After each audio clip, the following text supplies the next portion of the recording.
2023 is fast approaching, and it's time to start thinking about the best digital planner to help you stay organized. In this video, I wanted to give you some tips for choosing the right digital planner for your needs. And then I also want to show you my personal planner set up for 2023 to give you some inspiration. The first thing you want to do is find an app that is user-friendly and easy to use. Some really good options are GoodNotes, Notability, or Zinnia.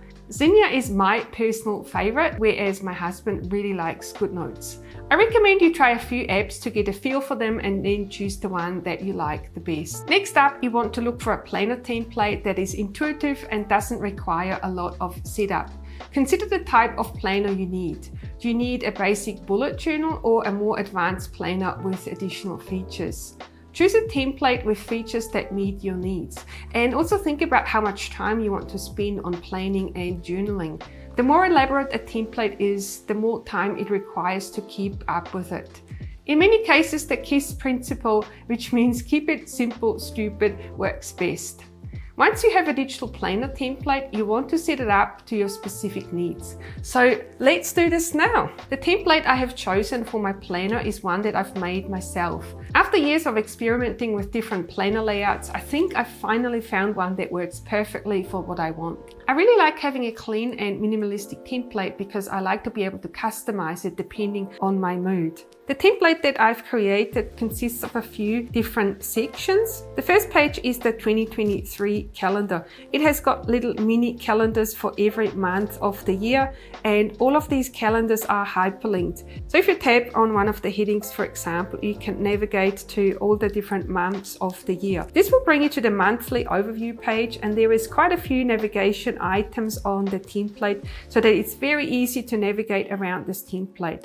Let's go back to that yearly overview to see what else is there. Other than the navigation to that monthly pages, we also have the weekly pages here. So you can jump directly to any of the weekly pages of this template. Next up, we have the yearly planning page, and this creates a quick overview of every day of the year. I typically like to use this for any important dates such as birthdays or anniversaries or any special dates that I want to remember. The quarterly planning page allows you to break the year into 4 different quarters. Sometimes it can be quite daunting to plan for the whole year, so I find it easier to only think quarter by quarter rather than planning out the whole year, and this is what this page is perfect for. This page also has hyperlinks to all of the monthly overview pages. Next to the monthly overview page, I also have a monthly details page, and I really like this layout to plan my month ahead. I write down all the important dates, my goals for the month, any of the tasks that I want to accomplish, and then here I've also got a little bit of a reflection section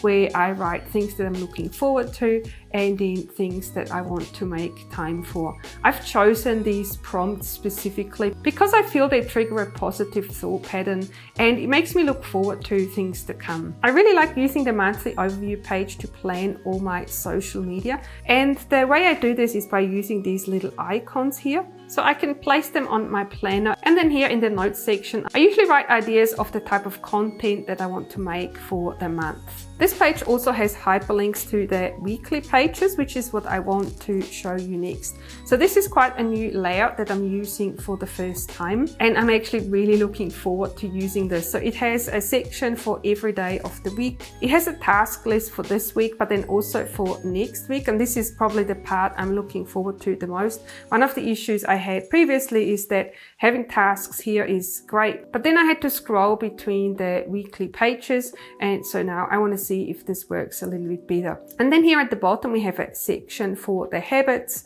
which allows you to track 5 different habits, and then you can mark them as complete every day of the week. And then here we have a little notes section, and you can use this to either take notes or maybe post some stickers or draw some little doodles. So there's a weekly page for every week of the year, and all these pages are hyperlinked from the weekly overview page to make it really nice and easy to navigate. If you want to go back to the weekly overview page, you can tap on the navigation link here on the right hand side of the template. So now you might ask, where are the daily pages? I've decided not to include daily pages because I don't use them all that often. But what I've decided to do instead is include an empty page like this, which has the navigation links for every month of the year. And so then what you can do is duplicate this page, and then you can use this for your daily bullet journal. Or I also really like to use these freeform pages for my savoring journals or general note taking. And then at the end of the template, there's also a few empty pages with different grid patterns. This one has that dotted grid. This one's just a blank page. And so you can use this empty page as a starting point for any customized planner template that you would like to create for yourself. It still has all the navigation items, which makes it really handy, and you can place this anywhere in your planner. And so this is going to be the planner template that I'm going to be using for this year.